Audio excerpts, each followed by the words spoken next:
தமிழின் மீது மிகப்பெரிய ஈடுபாடு உடையவராக அவர் இருந்திருக்கார்.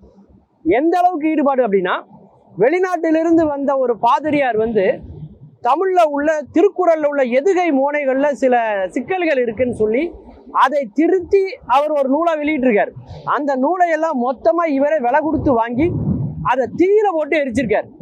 இந்த மாதிரி தமிழ்ல எதுவும் திருத்தம் நீங்க பண்ணக்கூடாது, திருக்குறள் எப்போதுமே ஒரு சிறந்த நூல் தான், அதுல மாற்றம் செய்யற அளவுக்குலாம் ஒன்றும் இல்லை அப்படின்னு தன்னுடைய எதிர்ப்பை வலிமையாக பதிவு செய்த மிகப்பெரிய வள்ளல்.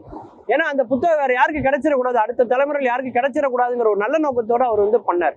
அது மட்டும் இல்லாம அந்த காலகட்டம் எப்படிப்பட்ட காலகட்டம் அப்படின்னாக்க, நம்முடைய ஆறுமுக நாவலர் உதவியோட அந்த ஓலைச்சுவடிகள்ல இருந்த தமிழ் நூல்களை எல்லாம் அச்சாக்குனவர் அவர் தான்.